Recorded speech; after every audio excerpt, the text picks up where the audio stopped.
Assalamualaikum warahmatullahi wabarakatuh. Para muhibbin rahimakumullah yang dirahmati Allah, mangga kita melanjut kepada acara Basul Masail yang pertemuan ke-13 kali pertemuan. Permasalahannya, masalah pertama, batalkah sholatnya seseorang yang menggerak-gerakkan daun telinganya secara berturut-turut, atau telunjuknya dalam tahiyat awal, tahiyatus tsaniyah, digerak-gerakkan berkali-kali dan berturut-turut, tetapi telapak tangannya tetap tidak ikut gerak posisinya.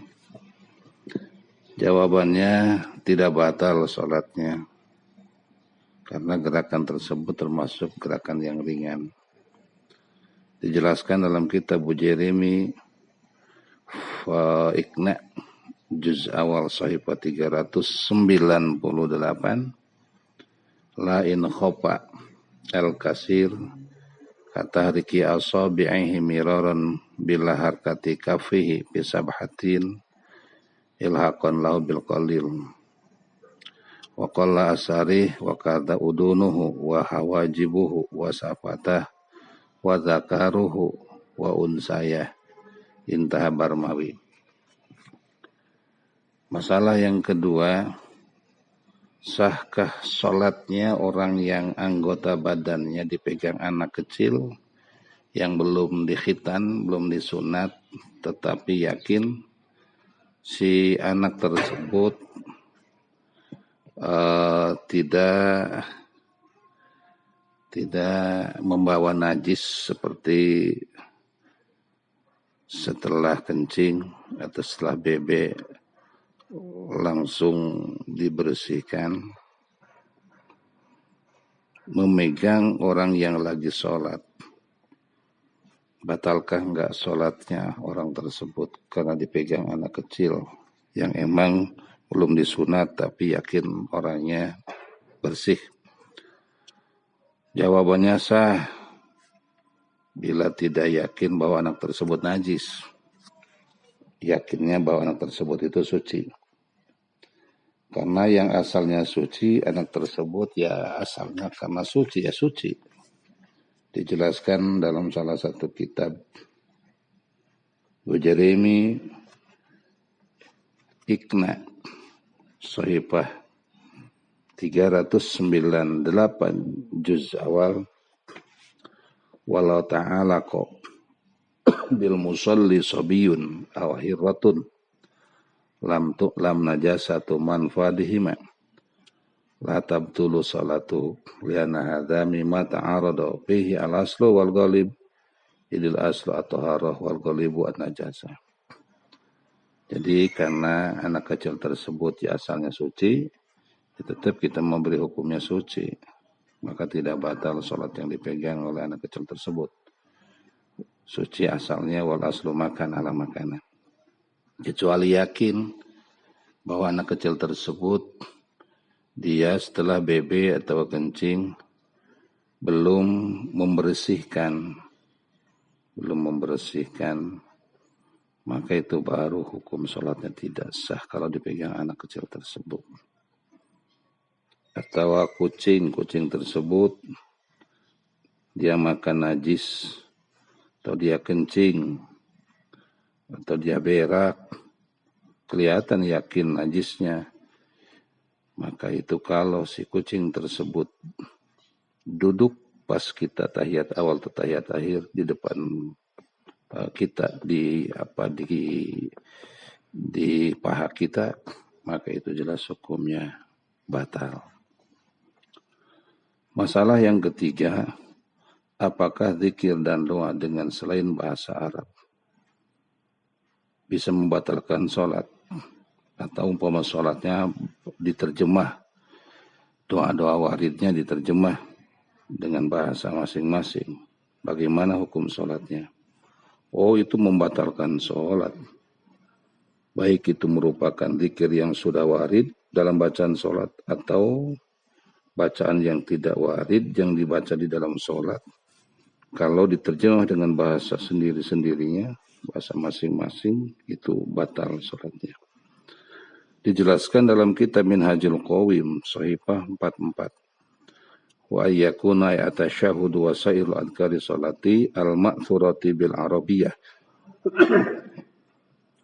Fa in tarajjama fiha qadirun alal arabiyah aw amalam yarid wa in ajaja batalat sholatuhu. Masalah yang keempat, batalkah sholatnya orang yang lagi sholat langsung diangkat, dipindahkan ke tempat yang lain. Diangkat, dipindahkan ke tempat yang lain. Yang lelaki lagi sholat, diangkat sama lelaki. Yang si wanita lagi sholat, dipindahkan oleh wanita ke tempat yang lain. Batalkah enggak sholatnya tuh? Jawabannya tidak batal. Bila ketika dipindahkan masih menetapi persyaratan-persyaratan sholat. Seperti tidak menginjak najis, tidak terkena najis, dan lain-lain. Dan tetap masih menghadap ke arah kiblat pas dipindahkannya. Tidak batal sholatnya. Dijelaskan dalam kitab I'anatul Talibin juz awal Shahifah 215. Qala Mimro fi fatawi hasiluhu wa laysa minal wasbati ma law hamilahu insanun fala tabtulu sholatuhu intaha dhahiruhu wa intala hamluhu wa huwa dhahirun haitsus tamarat as-surutu mawjudatun min istiqbalul qiblati wa ghairi dalika. Masalah yang kelima, bagaimana hukumnya sujud setelah sholat? Waalaikumsalam, assalamualaikum, baru sujud, terus sujud. Nah, pertanyaannya bagaimana tuh sujud tersebut? Itu harus ditafsil dulu. Dijelaskan dalam kitab Bughya Mustarsyidin, Shahifah 59. Wala yajuju as-sujudu li ghairi dalika. Saun kana lillah fayahrumu li ghairi fayaquru hadza in sajada bi qasdil ibadati. Kalau wada'a ra'sahu 'alal ardi tadhalulan wastakanatan bila niyati lam yahrum illa yusama sujudan. Kalau bertujuan sujud syar'i dan tidak ada sesuatu yang menuntut sujud, maka haram. Dan sujud tersebut bisa jatuh kepada hukum kufur ya. Bila sujud tersebut ada niat indikasi sujud kepada selain Allah. Adapun hal-hal yang menuntut sujud, yang sunnah sujud, menuntut sujud baik sunnah, ya seperti membaca surat Alif Lam Mim Sajdah, ayat-ayat Sajdah, walahu yasjudun, sujud sunnah. Atau datangnya nikmat kepada kita sujud syukur. Atau melihat sesuatu musibah tapi kita selamat dari musibah, itu sujud syukur. Sedangkan kalau tidak bertujuan sujud syar'i, melainkan hanya bermaksud tadalul, merendahkan diri, sehabis sholat 5 waktu langsung sujud, sujudnya itu merasa diri tadalul, merasa diri hina, lemah, maka itu boleh. Atau setelah kita sholat assalamualaikum, kemudian kita berdoa kepada Allah, karena sebelum sholat kita diselamatkan Allah dari bahaya, dari musibah. Tuh, habis sholat kita sujud syukur karena kita setelah diselamatkan Allah. Itu tidak apa-apa. Tapi kalau setelah sholat sujudnya ada sesuatu untuk menghormat atau untuk menyembah sesuatu selain menghormat Allah dan selain ibadah kepada Allah, maka sujud tersebut itu dihukuman haram dan bisa jatuh kepada kufur. Masalah yang nomor ke-6. Masalah yang nomor ke-6. Sahkah sholatnya orang yang tidak bisa membedakan antara rukun fardu dengan sunat. Orang tersebut sholat tapi tidak bisa membedakan mana rukun, mana sunnah, abad atau hayat. Sholat aja. Gimana tuh? Oh, sah sholatnya asal tidak disengaja. Seperti disengaja itu seperti ini yang wajib atau ini rukun ditekadkan sunnah. Itu kan disengaja.